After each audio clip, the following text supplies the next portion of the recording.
સૌને મારા નમસ્કાર. ડોક્ટર રમેશ કાલિયા યુટ્યુબ ચેનલમાં સૌનું સ્વાગત કરું છું. એનઈપી એટલે કે ન્યૂ એજ્યુકેશન પોલિસી અંતર્ગત ઇતિહાસ વિષયમાં આઈડિયા ઓફ ભારત પેપર સિલેબસની અંદર સમાવેશ કરવામાં આવ્યો છે અને તે સિલેબસ અંતર્ગત એક ટોપિકની આજે આપણે ચર્ચા કરવાના છીએ એ છે ભારતનું પ્રાચીન સાહિત્ય. તેમાં વેદ, વેદાંત, ઉપનિષદો, સ્મૃતિ ગ્રંથો અને પુરાણો વગેરે અંતર્ગત આજે આપણે ચર્ચા કરવાના છીએ. સૌથી પહેલા આપણે વાત કરીએ તો કે પ્રસ્તાવનાની. આમ જોઈએ તો પ્રાચીન ભારતનો જે સાંસ્કૃતિક વારસો રહેલો છે તે વિશ્વની અન્ય સંસ્કૃતિઓ કરતા ભારત દેશનો સાહિત્યિક વારસો એક ગૌરવવંતો અને આગવી ઓળખ અપાવે છે. અને આમ પ્રાચીન ભારતના સમયગાળા દરમિયાન ભારતમાં જે પ્રાચીન સાહિત્યનું જે આલેખન થયેલું છે તેનો વારસો આજે પણ જળવાયેલો છે. કયા કયા ગ્રંથો તે સમયે હતા? તો કે વેદો હતા, ઉપનિષદો હતા, પુરાણો હતા, સ્મૃતિ ગ્રંથો હતા, વેદાંગો હતા. આમ અલગ અલગ જે ગ્રંથો રહેલા છે તે ઈસવીસન પૂર્વે 1500 ની આસપાસ એ અલગ અલગ સમયે ગ્રંથોનું આલેખન થયેલું છે. એમાં સૌથી પહેલા આજે આપણે વાત કરવાના છીએ 4 વેદો. આપણે જાણીએ છીએ એમ કે પ્રાચીન ભારતના જે સાહિત્ય અંતર્ગત આપણી ધરોહર રહેલી છે તેમાં 4 વેદોનો ઉલ્લેખ કરવામાં આવ્યો છે. કયા 4 વેદો રહેલા છે? ઋગ્વેદ, સામવેદ, અથર્વવેદ અને યજુર્વેદ. આમ જે 4 વેદો જે રહેલા છે, આમ જોઈએ તો વેદ એ શબ્દ રહેલો છે એ વિદ શબ્દ ઉપરથી ઉતરી આવેલો શબ્દ રહેલો છે અને એ આપણા 4 વેદો મેં તમને હમણાં કીધા એ પ્રમાણે રહેલા છે. એમાં આપણે સૌથી પહેલા વાત કરવાની છે ઋગ્વેદ. પ્રાચીન ભારતનો સૌથી પુરાણો જો કોઈ ગ્રંથ હોય તો તે રહેલો છે ઋગ્વેદ અને પરિણામ સ્વરૂપે તેને પ્રાચીન ભારતનો સૌથી પ્રાચીન ગ્રંથ ગણવામાં આવે છે. આ જે વેદ નામનો જે ગ્રંથ રહેલો છે તે સપ્ત સૈંધવ નામનો જે પ્રદેશ રહેલો છે જે આજે પાકિસ્તાનમાં રહેલો છે અને એ પ્રદેશ એટલે સિંધ પ્રદેશ. આ સપ્ત સૈંધવ નામનો જે પ્રદેશ રહેલો છે એ પ્રદેશની અંદર અથવા એ પ્રદેશમાં એક ગ્રંથનું આલેખન થયેલું છે તેમ ઇતિહાસની અંદર નોંધ કરવામાં આવેલી છે. એ સપ્ત સૈંધવ નામનો જે પ્રદેશ રહેલો છે એ 7 નદીઓ જે રહેલી છે. કેટલી નદીઓ? 7 નદીઓ જે રહેલી છે એ 7 નદીઓનો ઉલ્લેખ કરવામાં આવ્યો છે.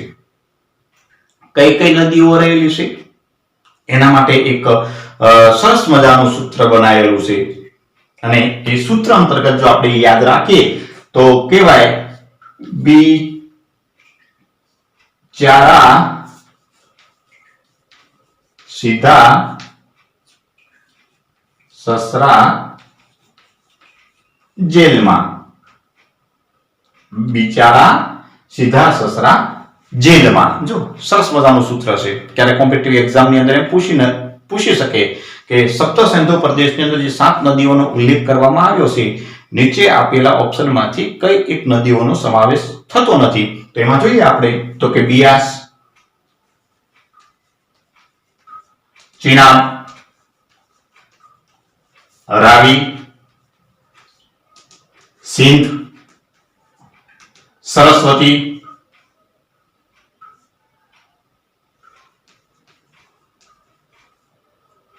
સતલજ અને જેલમ. સરસ્વતી નદી આજે એ લુપ્ત થયેલી છે અને એ નદી ઘંઘર નદી તરીકે ઓળખાય છે. કયો પ્રદેશ? સપ્ત સૈંધવ. કઈ 7 નદીઓ? તો કે બિચારા સીધા સસરા જેલમાં. બિયા, ચિનાબ, રાવી, સિંધ, સરસ્વતી એટલે કે ગંગરાજની, સતલજ અને ઝેલમ નદી. આમ જે 7 નદીઓનો જે સંગમ થયેલો જે પ્રદેશ રહેલો છે અથવા એ જે ફળદ્રુપ પ્રદેશ જે રહેલો છે એ પ્રદેશ એ આજે સિંધ જે આજે પાકિસ્તાનમાં રહેલો છે. અને આમ આ ઋગ્વેદ નામનો જે ગ્રંથ રહેલો છે તેનો સમયગાળો ઈસવીસન પૂર્વે 1500 થી ઈસવીસન પૂર્વે 1000 સુધીના સમયગાળાની વચ્ચે ઋગ્વેદ નામના ગ્રંથનું આલેખન થયેલું છે તેમ ઇતિહાસની અંદર નોંધ કરવામાં આવી છે. આ ઋગ્વેદ નામનો જે ગ્રંથ રહેલો છે એ ગ્રંથની અંદર સૌથી વધારે વખત એ સિંધુ નામની જે નદી રહેલી છે સિંધુ નામની નદીનો ઉલ્લેખ થયેલો છે. આ ઉપરાંત સૌથી મોટી નદી તરીકે ગંગા નદીનો ઉલ્લેખ થયેલો છે. સૌથી મોટી નદી તરીકે કઈ નદીનો ઉલ્લેખ કરવામાં આવ્યો છે? તો કે ગંગા નદીનો સૌથી મોટી નદી તરીકે ઓળખ કરવામાં આવી છે. આ ઉપરાંત જે સરસ્વતી નામની જે નદી જે રહેલી છે એ નદીનો સૌથી પવિત્ર નદી તરીકે ઉલ્લેખ કરવામાં આવેલો છે. બીજું જે મહત્વની બાબત રહેલી છે આ ઋગ્વેદ નામનો જે ગ્રંથ રહેલો છે તેમાં 1600 શ્લોકો, 1028 સૂક્ત અને 10 મંડળોની અંદર વિભાજિત રહેલો છે. કેટલા? 10600 શ્લોક, 1028 સૂક્ત અને 10 મંડળો જે રહેલા છે એ 10 મંડળોનો એ અલગ અલગ મંડળોની અંદર વિભાજિત થયેલું જોવા મળે છે. આજે 10 મંડળો જે રહેલા છે એમાં મંડળ નંબર જે 3 રહેલું છે તેમાં ગાયત્રી મંત્ર નો ઉલ્લેખ કરવામાં આવ્યો છે. મંડળ નંબર જે 3 રહેલું છે તેમાં ગાયત્રી મંત્રનો ઉલ્લેખ કરવામાં આવ્યો છે જેનું આલેખન કોના દ્વારા કરવામાં આવ્યું છે? તો કે વિશ્વામિત્ર દ્વારા તેનું આલેખન કરવામાં આવેલું છે. આ ઉપરાંત 10મું જે મંડળ રહેલું છે પુરુષ સૂક્ત. કયું? પુરુષ સૂક્ત નામનો જે ગ્રંથ રહેલો છે તેમાં આપણા 4 વર્ણ વ્યવસ્થા જે આપણે રહી છે કઈ? બ્રાહ્મણ, ક્ષત્રિય, વૈશ્ય અને શૂદ્ર. આ 4 વર્ણ વ્યવસ્થા જે રહેલી છે એ 4 વર્ણ વ્યવસ્થાનો ઉલ્લેખ પુરુષ સૂક્ત નામનો જે ગ્રંથ રહેલો છે એ ગ્રંથમાં થયેલું છે. બીજી મહત્વની બાબત એ છે કે જૈન ધર્મમાં જે કુલ 24 તીર્થંકરો થઈ ગયા તેમાં ઋષભદેવ જૈન ધર્મમાં કુલ જે 24 તીર્થંકરો થઈ ગયા તેમાં સૌથી પહેલા જે તીર્થંકર રહેલા છે એ કોણ છે? ઋષભદેવ રહેલા છે. તેમનો ઉલ્લેખ પણ ઋગ્વેદ નામના ગ્રંથની અંદર થયેલો જોવા મળે છે. આ ઉપરાંત આ ઋગ્વેદ નામનો જે ગ્રંથ રહેલો છે અને એની અંદર જે મંત્રો આપવામાં આવ્યા છે મંત્રોનું ઉચ્ચારણ કરનાર ઋષિ જે રહેલા છે એ હોતૃ કે હોતા તરીકે ઓળખાય છે. બીજી મહત્વની બાબત એ છે કે આ ઋગ્વેદ નામનો જે ગ્રંથ રહેલો છે તેમાં પાપ પુણ્ય આપણે કહીએ છીએ ને ભાઈ સારા કામ કર અથવા પાપ ન કર પુણ્ય કર. આ પાપ અને પુણ્ય જે રહેલા છે તેનો ઉલ્લેખ ઋગ્વેદ નામના ગ્રંથમાં કરવામાં આવ્યો છે. અને આપણે એમ પણ બી કહીએ છીએ સારા કર્મ કર નકર તારે નરકમાં જવાનો વારો આવશે. આમ નરક અને સ્વર્ગનો જે ઉલ્લેખ રહેલો છે તે પણ ઋગ્વેદ નામના ગ્રંથની અંદર થયેલો છે. સૌથી મહત્વની બાબત રહી છે ભગવાન વિષ્ણુના જે 10 અવતાર રહેલા છે 10 અવતારોમાંનો એક અવતાર એટલે વામન અવતાર. આપણે આની પહેલાના જે વિડીયો જે રહેલા છે એ વિડીયોની અંદર મેં સ્પેશિયલ મૂકેલું છે કે ભગવાન વિષ્ણુના જે 10 અવતાર રહેલા છે તે ક્રોનોલોજી પ્રમાણે કેવી રીતે યાદ રાખી શકાય છે તેનો આખો વિડીયો મેં આ YouTube ચેનલની અંદર મેં મૂકેલો છે. એ પ્લે સ્ટોરમાં જઈને તમે જોઈ શકો છો અને એનું સૂત્ર પણ મેં આપેલું છે કે મુકેશની વાપરમાં બુક. અને એ જે સતયુગ, ત્રેતાયુગ, દ્વાપરયુગ અને કળયુગમાં કયો અવતાર ક્યારે થયો છે એની બહુ વિસ્તૃત માહિતી મેં એ ભગવાન વિષ્ણુના જે 10 અવતારો રહેલા છે તેની અંદર મેં આપેલી છે. બીજો જે મહત્વનો જે વેદ રહેલો છે એ છે સામવેદ. સામનો સામાન્ય અર્થ જો કરવામાં આવે તો તેનો અર્થ થાય છે ગાન. જો તેનો સામાન્ય અર્થ થાય છે ગાન. અને એ સામવેદની અંદર તે જે ઋષિઓ જે રહેલા છે એના મંત્રોનું જે ઉચ્ચારણ કરે છે તે ઋષિઓ કયા નામે ઓળખાય છે? ઉદ્ગાતા તરીકે ઓળખાય છે. જો સામવેદની અંદર જે અલગ અલગ વાદ્યો રહેલા છે સંગીત ક્ષેત્રે એ અલગ અલગ વાદ્યોનો પણ ઉલ્લેખ કરવામાં આવ્યો છે અને પરિણામ સ્વરૂપે સામવેદને ભારતીય સંગીતની ગંગોત્રી તરીકે ઓળખવામાં આવે છે. આ ઉપરાંત તેવો પણ ઉલ્લેખ કરવામાં આવ્યો છે કે સામવેદને ભારતીય સંગીતની જનની, જો સામવેદને ભારતીય સંગીતની જનની તરીકે પણ ઓળખવામાં આવે છે. ઘણી વખત આ બધા કોમ્પિટિટિવ એક્ઝામની અંદર પૂછાયેલા પ્રશ્નો રહેલા છે. આ ઉપરાંત ઋગ્વેદ નામનો જે ગ્રંથ રહેલો છે તેમાં 7 સ્વરોની ઉત્પત્તિ કઈ રીતે કરવામાં આવી અથવા કઈ રીતે થઈ છે એનો સ્પષ્ટ રીતે વ્યાખ્યા સાથે સમજ આપવામાં આવી છે. જેમ કે સા રે ગા મા પદ ની સ, એ જે 7 સ્વરો જે રહેલા છે એનો ઉલ્લેખ કયા ગ્રંથમાં કરવામાં આવ્યો છે?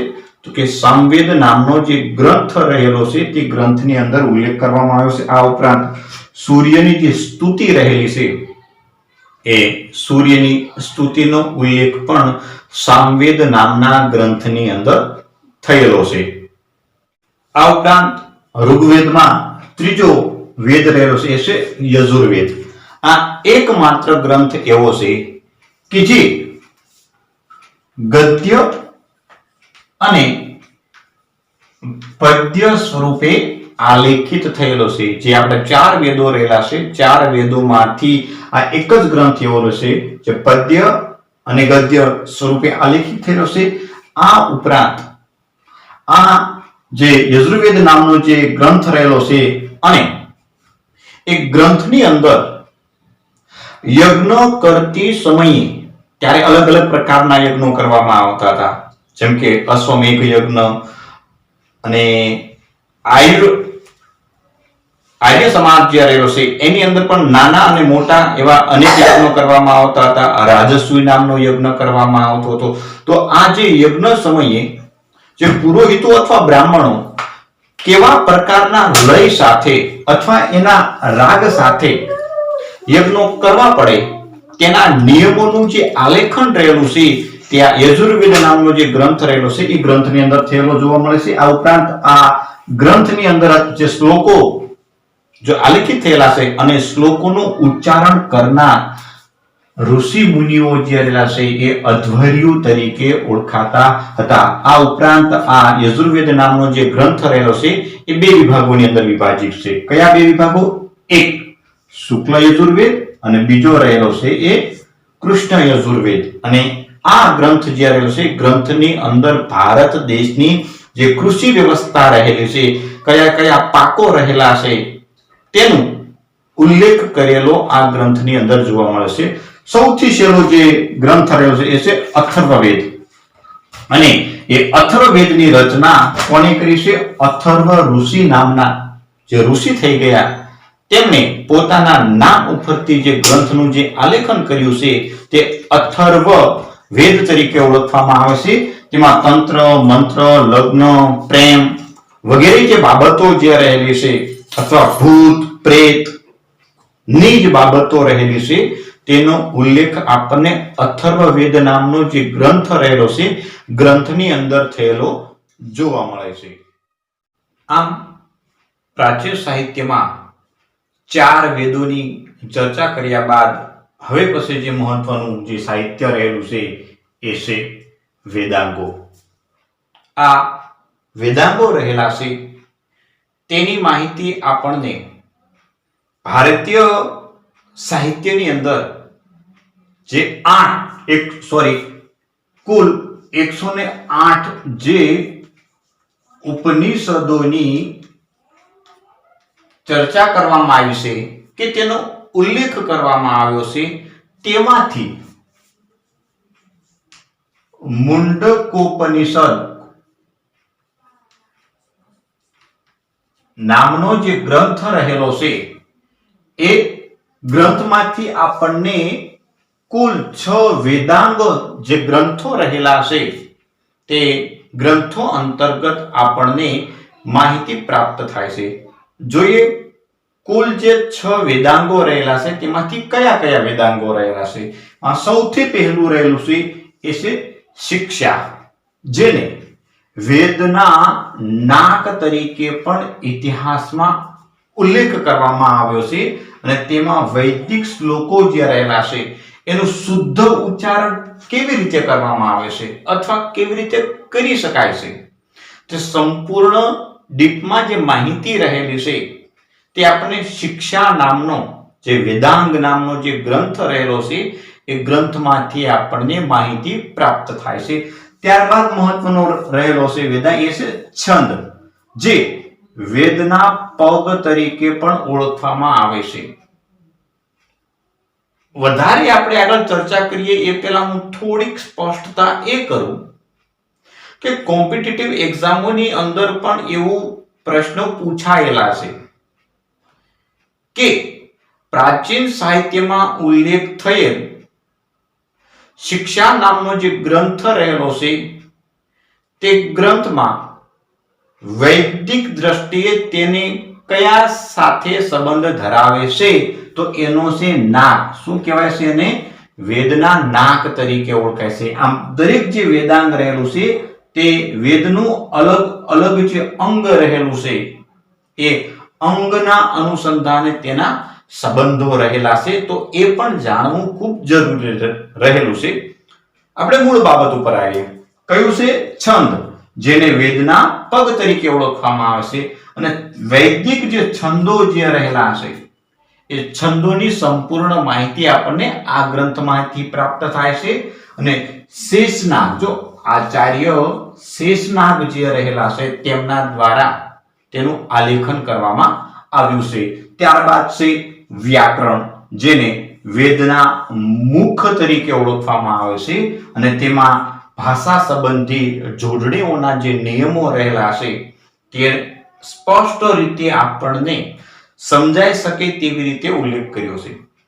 સ્વાભાવિક છે કે વ્યાકરણ નામનો જે ગ્રંથ રહેલો છે, જેટલી પણ બીજી ભાષાઓ રહેલી છે એ ભાષાઓનું વ્યાકરણની દ્રષ્ટિએ શુદ્ધિકરણ કરવા માટે આ ગ્રંથ રહેલો છે તે ખૂબ ઇમ્પોર્ટન્ટ ગણવામાં આવે છે. ત્યારબાદ છે નિરુક્ત નામનું, જે વેદના કાન તરીકે ઓળખાય છે અને તેમાં વૈદિક શબ્દોની જે વ્યાખ્યા રહેલી છે, જો વૈદિક શબ્દોની જે વ્યાખ્યા રહેલી છે તેની સમજણ આપવામાં આવી છે.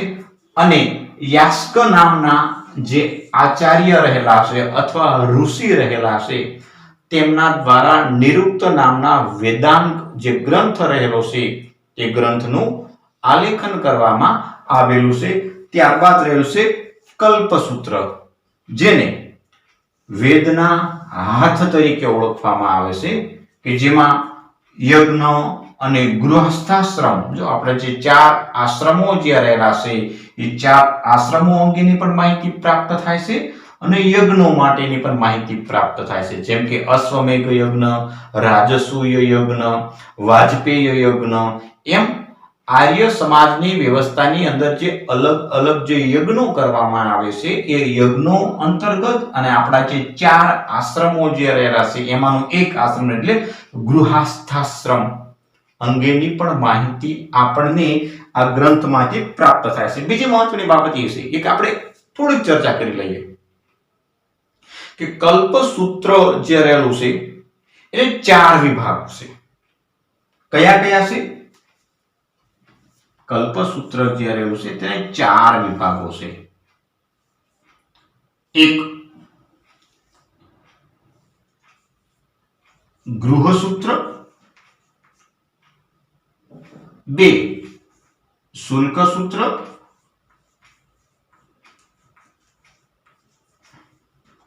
3 ધર્મસૂત્ર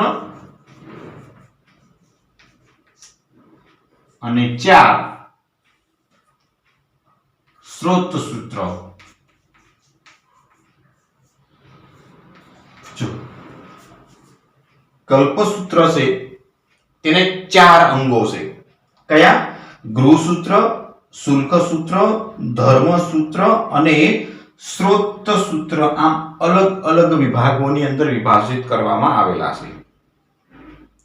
હવે મહત્વની બાબત એ છે કે કલ્પસૂત્રના જે 4 અંગો રહેલા છે, 4 અંગોને કેવી રીતે સરળતાથી યાદ રાખી શકાય તે માટે એક સરસ મજાનું સૂત્ર રહેલું છે.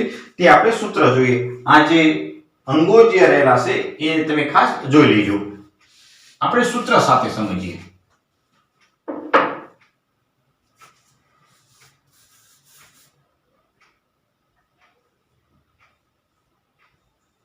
ગુરુ શુદ્ધ છે. જેની પાસેથી આપણે જ્ઞાન પ્રાપ્ત કર્યું હોય તે ગુરુ આપણા માટે શિરોમાન્ય હોય છે. આમ કલ્પસૂત્રના જે 4 અંગો રહેલા છે એ અંગોને આપણે યાદ રાખવા માટે એક સૂત્ર બનાવ્યું છે. ગુરુ શુદ્ધ છે એટલે કે ગૃહસૂત્ર, શુલ્કસૂત્ર, ધર્મસૂત્ર અને સ્ત્રોત સૂત્ર. નેક્સ્ટ જે બાબત જે રહી છે એ છે જ્યોતિષ, અને તેને વેદની આંખ તરીકે ઓળખવામાં આવે છે. તેમાં કઈ કઈ બાબતોનો વર્ણન કરવામાં આવ્યું છે? તો કે આપણા જે 9 ગ્રહો રહેલા છે, મંગળ, બુધ, ગુરુ, શુક્ર, પ્લુટોન, આ જે આપણા જે 9 ગ્રહો જે રહેલા છે એ 9 ગ્રહો અંતર્ગત આપણને માહિતી પ્રાપ્ત થાય છે.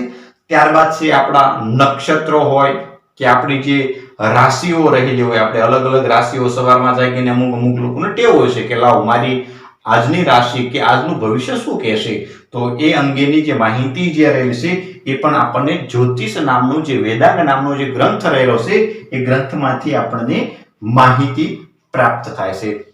બીજી ઇમ્પોર્ટન્ટ માહિતી છે અથવા બાબત એ છે કે આ જે 6 વેદાંગો જે રહેલા છે એ 6 વેદાંગોને યાદ કેવી રીતે રાખી શકાય એની માટે પણ આપણે એક સરસ મજાનું સૂત્ર બનાવ્યું છે. એ સૂત્ર પણ બી અત્યારે જ આપણે જોઈ લઈએ, જેથી કરીને જે વિદ્યાર્થીઓ જે રહેલા છે અથવા જે લોકો કોમ્પિટિટિવ એક્ઝામની તૈયારી કરે છે એમની માટે પણ એકદમ યાદ રહી શકે એવી બાબત રહેલી છે. આ થોડુંક આપણે કાઢી નાખીએ જેથી કરીને આપણે સમજવામાં સરળતા પડે છે.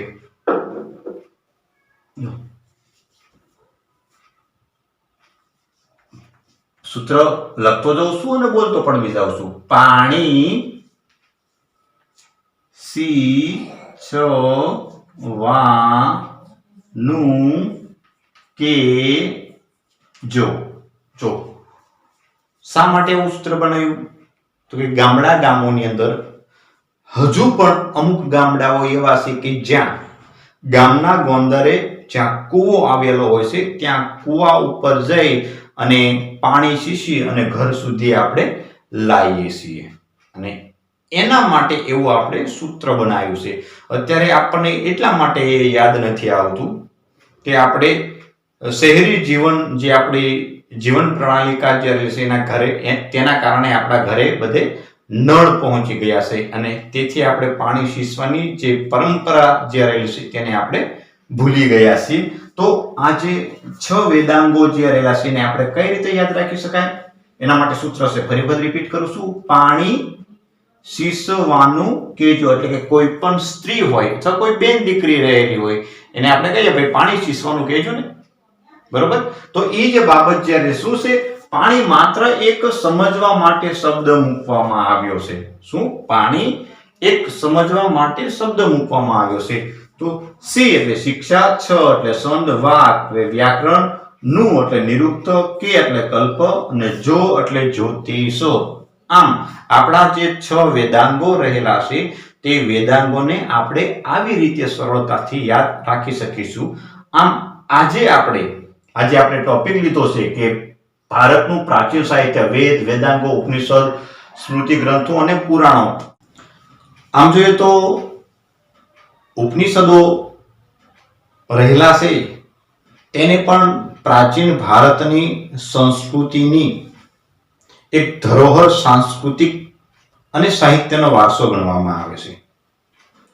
આમ જો ઉપનિષદનો એકદમ સરળ જો અર્થ કરીએ તો એના બે શબ્દો છે, ઉપ વત્તા નિષદ. જો ઉપ વત્તા નિષદ. ઉપ એટલે પાસે બેસવું, સમીપ, પાસે. નિષદ એટલે બેસવું, એટલે કે પાસે બેસીને જ્ઞાન પ્રાપ્ત કરવું, એવો ઉપનિષદનો અર્થ કરવામાં આવ્યો છે. તો આપણે જોઈએ કે પ્રાચીન ભારતના સમયગાળા દરમિયાન જે શિક્ષણ અથવા જે વિદ્યા લેવામાં આવતી હતી તેમાં શિષ્ય ગુરુ પાસે જ્ઞાન પ્રાપ્ત કરવા માટે એ આશ્રમોની અંદર જતા હતા અને એ જે ઋષિઓ અથવા એ જે ગુરુઓ જે રહેલા હતા એમને જે જ્ઞાન પ્રાપ્ત થતું હતું તે પ્રાપ્ત થયેલા જ્ઞાનને પોતાના જે શિષ્યો રહેલા છે તે શિષ્યો પોતાની પાસે બેસીને એ પ્રાપ્ત થયેલું જ્ઞાનને ગ્રહણ કરતા હતા અને ગ્રહણ કરેલું જ્ઞાન શિષ્યો દ્વારા જે ગ્રંથોનું આલેખન કરવામાં આવતું હતું એ ગ્રંથો એટલે ઉપનિષદો તરીકે ઓળખવામાં આવે છે. આમ જોઈએ તો કુલ 108 ઉપનિષદો રહેલા છે તેવું ઇતિહાસની અંદર નોંધ કરવામાં આવેલી છે. કેટલા કુલ ઉપનિષદો રહેલા છે? 108 ઉપનિષદો રહેલા છે તેવો ઇતિહાસની અંદર ઉલ્લેખ કરવામાં આવ્યો છે. પરંતુ ઇમ્પોર્ટન્ટ જે 12 જે મહત્વના જે 12 રહેલા છે એ 12 ઉપનિષદોને જ મહત્વ આપવામાં આવેલું છે. તો આ જે ઉપનિષદો રહેલા છે તે ઉપનિષદોનું આલેખન અથવા એની રચના ઈસવીસન પૂર્વે 800 થી ઈસવીસન પૂર્વે 1500 સુધીનો જે 500 સુધીનો જે સમયગાળો રહેલો છે તે સમયગાળા દરમિયાન ઉપનિષદોનું આલેખન થયેલું છે તેમ ઇતિહાસની અંદર નોંધ કરવામાં આવી છે. તેમ છતાં પણ જે આદિ શંકરાચાર્ય રહેલા છે તેમણે પણ કુલ 10 ઉપનિષદો ઉપર ટીકાઓ લખેલી છે અને એ જે 10 ઉપનિષદો ઉપર જે ટીકાઓ લખેલી છે અને પરિણામ સ્વરૂપે ઘણા બધા ઉપનિષદો રહેલા છે તે પણ ખૂબ મહત્વના ગણવામાં આવે છે. એનું કારણ એ છે ઘણા બધા જે ઉપનિષદો રહેલા છે કે જેમાંથી આપણને કર્મના અનુસંધાને માહિતી પ્રાપ્ત થાય છે, પુનઃજન્મની આપણને માહિતી પ્રાપ્ત થાય છે અને પુનઃજન્મ બાદ આપણને જે મોક્ષ પ્રાપ્ત થાય છે કે નથી થતો એ સમગ્ર જે માહિતી મનુષ્ય જીવન અંગે જે માહિતી જે રહેલી છે માહિતી આપણને ઉપનિષદોમાંથી મળે છે. મહત્વની બાબત એ છે કે મુંડક ઉપનિષદ જો મહત્વનો જે મુંડક ઉપનિષદ જે રહેલો છે એમાંથી આપણું રાષ્ટ્રીય ધ્યેય વાક્ય કયું? સત્યમેવ જયતે, એટલે સત્યનો હંમેશા વિજય થાય. એ મુંડકોપનિષદ નામનું જે ઉપવેદ જે ગ્રંથ જે રહેલો છે અથવા ઉપનિષદ જે રહેલો છે એમાંથી આપણને માહિતી પ્રાપ્ત થાય છે. આ ઉપરાંત આ ગ્રંથમાંથી ગુરુ અને શિષ્યો વચ્ચેના સંબંધો કેવા પ્રકારના હતા, શિષ્ય રહેલા છે એ ગુરુ પાસે બેસી કેવી રીતે જ્ઞાન પ્રાપ્ત કરતા હતા, પ્રાપ્ત થયેલું જ્ઞાનને શિષ્યો જે રહેલા છે એ કેવી રીતે આલેખન દ્વારા ગ્રંથોનું આલેખન કરતા હતા તે સમગ્ર ગુરુ અને શિષ્યો વચ્ચેના જે સંબંધો જે રહેલા છે એ અંતર્ગત પણ માહિતી પ્રાપ્ત થાય છે. અને આપણે પણ ગુરુ પૂર્ણિમા અંતર્ગત આપણે તમે જુઓ આપણે પણ બી કહીએ છીએ કે ગુરુ ગોવિંદ દોનો ખડે કાકો લાગુ પાય બલિહારી ગુરુ આપકી जिसने गोविंदियो बताया. એટલે ગુરુ અને શિષ્ય વચ્ચેના જે સંબંધો રહેલા છે એ પણ આપણે માહિતી મુંડક ઉપનિષદ નામનો જે ગ્રંથ રહેલો છે તેમાંથી મળે છે. ત્યારબાદ મહત્વનો જે ઉપનિષદ છે એ છે બૃહદારણ્ય નામનો જે ગ્રંથ રહ્યો છે અને તેમાંથી આપણને તમસો માં જ્યોતિર્ગમય ની માહિતી પ્રાપ્ત થાય છે. અને ત્યારબાદ છે છાંદોગ્ય ઉપનિષદ. જે સૌથી પ્રાચીન ઉપનિષદ છે તેવું ઇતિહાસની અંદર નોંધ કરવામાં આવી છે. છાંદોગ્ય નામનું જે ઉપનિષદ રહેલો છે તે સૌથી પ્રાચીન ઉપનિષદ છે તેવું ઇતિહાસની અંદર નોંધ કરવામાં આવી છે. આ ઉપરાંત ઈશોપનિષદ નામનો જે ગ્રંથ રહેલો છે તેમાં કર્મની વાત કરવામાં આવી છે. તમે જુઓ, આપણે કૃષ્ણ ભગવાને જે ભગવદ ગીતાની અંદર જે કર્મની વાત કીધી છે, કર્મ કર્યા વગર કોઈ પણ આપણને ફળ મળી શકતું નથી અને ફળ પ્રાપ્ત કરવા માટે આપણે હંમેશા કર્મ કરવું પડે છે.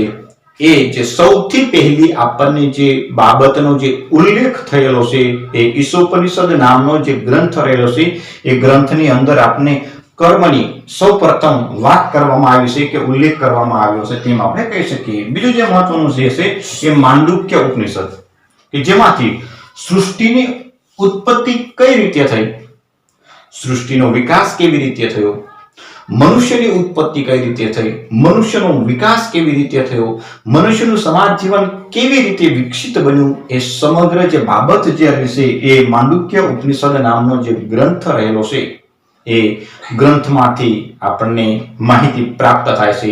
અને આમ ઘણા બધા યુરોપિયન જે વિદ્વાનો રહેલા છે એ વિદ્વાનો પણ ભારત દેશના પ્રાચીન સમયમાં લખાયેલું જે આપણું ધરોહર જે સાહિત્ય રહેલું છે તેનાથી પણ પ્રભાવિત થયેલા છે. એમાં ખાસ કરીને મેક્સ મુલર નામનો જે જર્મન જે ઇતિહાસકાર રહેલો છે તે પોતે પણ ઉપનિષદોથી ખૂબ જ પ્રભાવિત થયો છે અને તેણે પણ પોતે લખ્યું છે કે ઉપનિષદ જગતના એક એવા ગ્રંથો રહેલા છે કે જેમાંથી વ્યક્તિ પોતે પોતાની મુશ્કેલીમાંથી રસ્તો શોધી શકે છે. પરિણામ સ્વરૂપે આ જે ઉપનિષદો રહેલા છે એ ઉપનિષદો મારા જીવનનું એક અંગ બની ગયું હતું. આ ઉપરાંત મધ્યયુગના સમયગાળા દરમિયાન, એટલે કે મુઘલ યુગનો જે સમયગાળો રહેલો હતો અને એ સમયગાળા દરમિયાન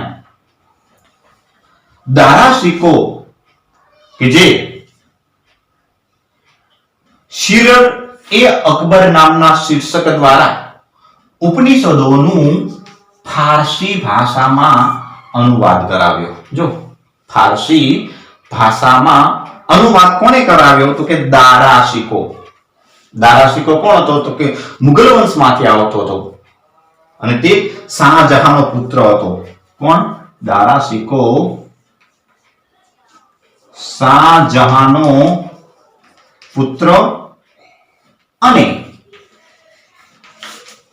ઔરંગઝેબનો તે ભાઈ હતો અને પરિણામ સ્વરૂપે આ દારાશિકો પણ એક વિદ્વાન હતો. બીજી મહત્વની બાબત એ છે કે અકબરે જ્યારે પોતાના શાસનકાળ દરમિયાન જ્યારે સમાન ધર્મ બાબતે અથવા દરેક ધર્મ બાબતે જ્યારે સારી સારી બાબતો અંતર્ગત જે આલેખન કરવામાં આવ્યું અને એના દરબારનો વિદ્વાન ફૈઝ જે રહેલો હતો તેને પણ આદેશ આપવામાં આવ્યો કે ઉપનિષદો જે રહેલા છે એ ઉપનિષદોનું પણ ફારસી ભાષામાં અનુવાદ કરવામાં આવે. આમ જે અલગ અલગ જે ઉપનિષદો રહેલા છે એ ઉપનિષદોમાંથી પણ આપણને મનુષ્યના જીવન અંતર્ગત આપણને માહિતી પ્રાપ્ત થાય છે, સૃષ્ટિ અંતર્ગત આપણને માહિતી પ્રાપ્ત થાય છે, અસત્યમાંથી સત્ય તરફ જવું, અંધકારમાંથી પ્રકાશ તરફ જવું અને સારા કર્મ કેવી રીતે કરી શકાય વગેરેની જે માહિતી રહેલી છે તે આપણને ઉપનિષદોમાંથી પ્રાપ્ત થાય છે.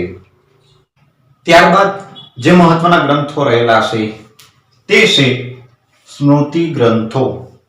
સ્મૃતિ ગ્રંથો આમ જોઈએ તો પ્રાચીન ભારતનું જે વૈદિક સાહિત્ય રહેલું છે એ વૈદિક સાહિત્યની અંદર તેને એક મહત્વનું અંગ ગણવામાં આવે છે. આમ કુલ જે અલગ અલગ જે સ્મૃતિ સાહિત્ય જે રહેલા છે સૌથી જે મહત્વની વાત છે એ છે મનુસ્મૃતિ. જો કુલ કેટલા સ્મૃતિ ગ્રંથો રહેલા છે? કુલ 6 સ્મૃતિ ગ્રંથો રહેલા છે અને તેમાં સૌથી મહત્વનો જે ગ્રંથ રહેલો છે એ છે મનુસ્મૃતિ, કે જેને પ્રાચીન વિશ્વનો આદ્ય કાયદા સંગ્રહ તરીકે પણ ઓળખવામાં આવે છે. આમ જોઈએ તો માત્ર ભારતના કાયદા સંગ્રહ તરીકે નહીં પરંતુ જગતના સૌથી પ્રાચીન કાયદા સંગ્રહ તરીકે ગણવામાં આવે છે. અને આ જે મનુસ્મૃતિ નામનો જે ગ્રંથ રહેલો છે તે શુંગ વંશના શાસનકાળ દરમિયાન આલેખિત થયેલો છે તેવી ઇતિહાસની અંદર નોંધ કરવામાં આવી છે. અને આ શુંગ વંશની જે સ્થાપના રહેલી છે તે શુંગ વંશની સ્થાપના પુષ્યમિત્ર શુંગ દ્વારા તે વંશની સ્થાપના કરવામાં આવી છે. તેમાં ખાસ કરીને મૌર્ય વંશનો છેલ્લો રાજા જે બૃહદ્રથ જે રહેલો હતો તેની ઈસવીસન પૂર્વે 185 ના સમયગાળા દરમિયાન પુષ્યમિત્ર શુંગે તેની હત્યા કરી અને શુંગ વંશની સ્થાપના કરવામાં આવી હતી. આમ શુંગ વંશના સમયમાં મનુસ્મૃતિ નામનો જે ગ્રંથ રહેલો છે એ ગ્રંથનું આલેખન કરવામાં આવ્યું છે તેવું ઇતિહાસની અંદર નોંધ કરવામાં આવેલી છે. ત્યારબાદ જે મહત્વનો અધ્યાય છે એ છે યાજ્ઞવલ્ક્ય સ્મૃતિ ગ્રંથ, જેમાં આરોગ્ય અને સમાજના જે અલગ અલગ જે રીત રિવાજો રહેલા હતા તેના અંતર્ગત પણ આપણને માહિતી પ્રાપ્ત થાય છે. ખાસ કરીને આર્ય સમાજ વ્યવસ્થા રહેલી છે. આર્ય લોકોની સમાજ વ્યવસ્થાના રીત રિવાજો કેવા પ્રકારના રહેલા હતા, અનાર્ય જાતિના જે લોકો રહેલા હતા તેમની રહેણી કેવા પ્રકારની રહેલી હતી, તેમના રીત રિવાજો કેવા પ્રકારના રહેલા હતા, એમ સમગ્ર જે માહિતી રહેલી છે તે આપણને યાજ્ઞવલ્ક્ય નામનો જે સ્મૃતિ ગ્રંથ રહેલો છે તે ગ્રંથમાંથી માહિતી પ્રાપ્ત થાય છે. ત્યારબાદ છે વિષ્ણુ પુરાણ કે જેમાંથી આપણને સતી પ્રથા અને સિક્કાઓ, જો કાસનપર નામના જે સિક્કાઓ જે સૌથી ભારતના પ્રાચીન સિક્કાઓ જે ગણવામાં આવે છે એ સિક્કાઓ અંતર્ગત અને સતી પ્રથા પ્રાચીન સમયથી ચાલી આવતી જે સતી પ્રથા રહેલી હતી કે જેની નાબૂદ બ્રિટિશ યુગના સમયગાળા દરમિયાન લોર્ડ વિલિયમ બેન્ટિંગે કાયદો ઘડી અને સતી પ્રથાને નાબૂદ કરી. આમ સતી પ્રથા અને સિક્કાઓ અંતર્ગત જે માહિતી રહેલી છે તે આપણને વિષ્ણુ પુરાણ નામનો જે ગ્રંથ રહેલો છે એ ગ્રંથમાંથી આપણને માહિતી પ્રાપ્ત થાય છે. ત્યારબાદ પારાશર નામનો સ્મૃતિ ગ્રંથ જે રહેલો છે તેમાં કૃષિ સંબંધી માહિતી આપવામાં આવી છે. કઈ રીતે ખેતી કરવામાં આવતી હતી, પશુઓ દ્વારા ખેતી કરવામાં આવતી હતી, માનવ પરિશ્રમ દ્વારા ખેતી કરવામાં આવતી હતી, કેવા કેવા પ્રકારના પાકોનું વાવેતર કરવામાં આવતું હતું અને કઈ પદ્ધતિથી ખેતી કરવામાં આવતી હતી તે અંતર્ગત માહિતી આ જે પારાશર સ્મૃતિ નામનો જે ગ્રંથ રહેલો છે એ ગ્રંથમાંથી આપણને માહિતી પ્રાપ્ત થાય છે. નેક્સ્ટ જે રહ્યું છે એ નારદ સ્મૃતિ ગ્રંથ કે જેની ટીકાકાર તરીકે જેને અસહાયકે એ ગ્રંથ લખેલો છે. અને ત્યારબાદ છે સ્મૃતિ નામનો ગ્રંથ. આમ કુલ 6 પ્રકારના સ્મૃતિ ગ્રંથો રહેલા છે અને ઇતિહાસની અંદર એ નોંધ કરવામાં આવી છે. મેં તમને કીધું એમ કે આ જે મહત્વનો મનુસ્મૃતિ નામનો જે ગ્રંથ રહેલો છે તે શુંગ વંશના સમયગાળા દરમિયાન લખાયેલો છે, જ્યારે યાજ્ઞવલ્ક્ય નામનો જે ગ્રંથ રહેલો છે તે મૌર્યોત્તર નો જે સમયગાળો જે રહેલો છે એ સમયગાળાની અંદર એ ગ્રંથ લખાયેલા છે, જ્યારે બાકીના જે ગ્રંથો રહેલા છે તે ગુપ્ત યુગના, જો કયા યુગમાં, ગુપ્ત યુગના સમયગાળા દરમિયાન આ સ્મૃતિ ગ્રંથો જે રહેલા છે એ સ્મૃતિ ગ્રંથોનું આલેખન થયેલું છે તેઓ ઇતિહાસની અંદર નોંધ કરવામાં આવેલી છે. ત્યારબાદ છે એ પુરાણો. ખાસ કરીને જે પુરાણો જે રહેલા છે, કુલ કેટલા પુરાણો રહેલા છે? કુલ 18 પુરાણો રહેલા છે અને 18 ઉપપુરાણો રહેલા છે. જો કુલ 18 પુરાણો અને 18 ઉપપુરાણો રહેલા છે અને તેમાં ખાસ કરીને તેની રચના લોમહર્ષ કે તેના પુત્ર ઉગ્રશ્રવા દ્વારા કરવામાં આવી હોય તેમ ઇતિહાસની અંદર નોંધ કરવામાં આવી છે. તેમાં ખાસ કરીને આપણા જે પુરાણો રહેલા છે કે જેમાં પ્રાચીન જે અલગ અલગ જે રાજ્યવંશો રહેલા હતા તેમની વંશાવળી અંતર્ગત આપણને માહિતી મળે છે. તેની શાસન વ્યવસ્થા કેવા પ્રકારની હતી તે અંતર્ગત આપણને માહિતી મળે છે. યુદ્ધ દ્વારા અલગ અલગ રાજ્યો ઉપર આક્રમણ કરી અને વિજય પ્રાપ્ત કર્યા બાદ એના રાજ્યનો જે રાજ્ય વિસ્તાર જે કરવામાં આવતો હતો તે અંતર્ગત આપણને માહિતી પ્રાપ્ત થાય છે. મહત્વની જે બાબત છે તેમાં વિષ્ણુ પુરાણ નામનો જે ગ્રંથ રહેલો છે તેમાંથી આપણને મૌર્ય વંશ અંગેની માહિતી પ્રાપ્ત થાય છે. જ્યારે મત્સ્ય પુરાણ નામનો જે ગ્રંથ રહેલો છે તેમાં શુંગ વંશ અને સાતવાહન વંશ નામનો જે રાજવંશ રહેલો છે તે અંતર્ગત આપણને માહિતી પ્રાપ્ત થાય છે. જ્યારે વાયુ પુરાણ નામનો જે ગ્રંથ રહેલો છે તેમાં ગુપ્ત વંશ અંગેની માહિતી પ્રાપ્ત થાય છે.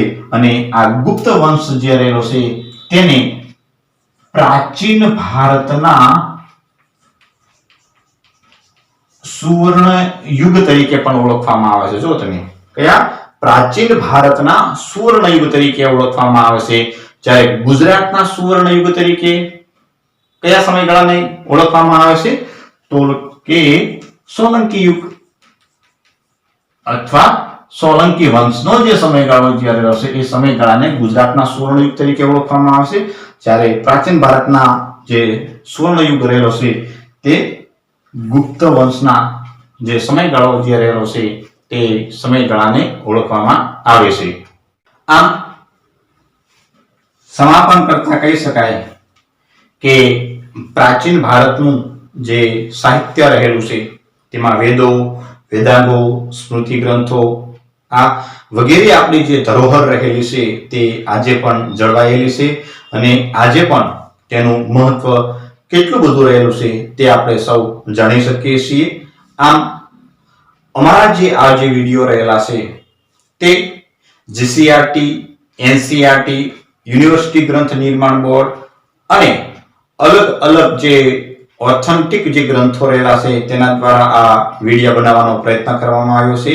આમ અમારા આ જે વિડીયો જો આપને ગમ્યા હોય તો તમે લાઈક આપો, શેર કરો અને સબસ્ક્રાઇબ કરો, જેથી કરીને કોમ્પિટિટિવ એક્ઝામની તૈયારી કરનારા ઉમેદવારોને અને ન્યૂ એજ્યુકેશન પોલિસી અંતર્ગત આઈડિયા ઓફ ભારત નામનો જે સિલેબસ અંતર્ગત જે પેપર જે એડ કરવામાં આવ્યું છે તો વિદ્યાર્થીઓને પણ સરળતાથી માહિતી પ્રાપ્ત થઈ શકે તે માટે વધારેમાં વધારે આ વિડીયોને શેર કરો.